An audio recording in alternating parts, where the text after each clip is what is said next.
नमस्कार बच्चों, कैसे हैं आप। कक्षा 7 के सभी बच्चे ध्यान देंगे। आज 20/8/2020 कक्षा 7 वायुमंडल चैप्टर हमारा है। ये भूगोल का एक चैप्टर है। इससे संबंधित एक वीडियो आपको 18 तारीख में भेजी गई थी, लेकिन पाठ को समझाते हुए वीडियो आपको आज भेजी जाएगी क्योंकि उस दिन कुछ टेक्निकल प्रॉब्लम की वजह से वीडियो सेंड नहीं की जा सकी।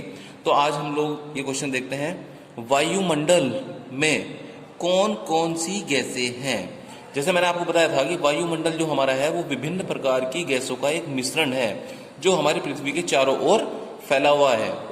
वायुमंडल विभिन्न प्रकार की गैसों के मिश्रण से बना हुआ है, जिसमें नाइट्रोजन लगभग 18%, ऑक्सीजन लगभग 21% और शेष 1% में कार्बन डाइऑक्साइड, हीलियम, ओजोन आदि गैसें पाई जाती हैं। हमारे वायुमंडल में सबसे ज्यादा 78% नाइट्रोजन और उसके बाद 21% लगभग ऑक्सीजन गैस पाई जाती है, और जो 1.1% से भी थोड़ा ज्यादा बचता है उसमें कई प्रकार की गैसें पाई जाती हैं। नेक्स्ट है हमारा वायुमंडल में का हमारे लिए क्या महत्व है। वायुमंडल हमारे लिए बहुत महत्वपूर्ण है क्योंकि वायुमंडल के कारण ही पृथ्वी पर जीवन संभव हो पाया है। यदि पृथ्वी के चारों ओर वायुमंडल न होता तो पृथ्वी पर जीवन संभव नहीं होता।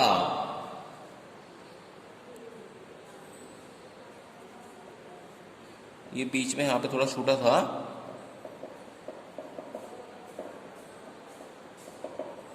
हमारी पृथ्वी ही सौरमंडल का एकमात्र ऐसा ग्रह है जहां पर वायुमंडल पाया जाता है, क्योंकि इस वायुमंडल के कारण ही पृथ्वी पर जीवन संभव हो सका है।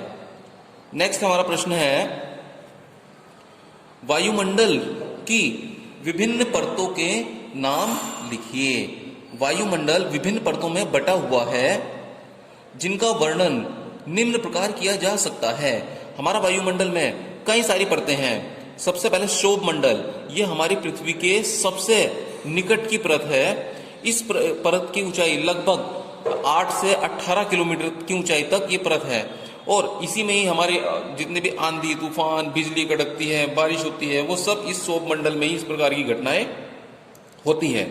इस शोभ मंडल की एक और विशेषता है कि इसमें अगर हम 165 मीटर हमारे पृथ्वी के धरातल से ऊपर जाते हैं तो 1 डिग्री टेम्परेचर कम होता है। इस प्रकार से हम जितना ज्यादा ऊपर जाते रहेंगे उसके हिसाब से टेम्परेचर कम होता चला जाएगा। दूसरी समताप मंडल, दूसरी जो परत है, इस मंडल की सबसे प्रमुख विशेषता यह है कि इसमें बिल्कुल शांति रहती है, कोई आंधी तूफान नहीं चलता, तापमान भी एक समान रहता है, और जितने भी हमारे वायुयान हैं, एयरक्राफ्ट है, वो सब इस समताप मंडल में ही उड़ान भरते हैं। इसके बाद मध्य मंडल, तीसरा आयन मंडल, और मैं तो बताना भूल गया, समताप मंडल में ही एक ओजोन परत पाई जाती है जो सूरज से आने वाली पराबैंगनी किरणों से हमारी रक्षा करती है। ये आयन मंडल है। इस आयन मंडल की प्रमुख विशेषता यह है कि हमारे जितने भी टीवी के प्रोग्राम हैं, रेडियो के प्रोग्राम हैं, वो सब इस आयन मंडल के माध्यम से ही चलते हैं, क्योंकि ये रेडियो तरंगों को परावर्तित कर देती है। उसके बाद आता है बाह्य मंडल।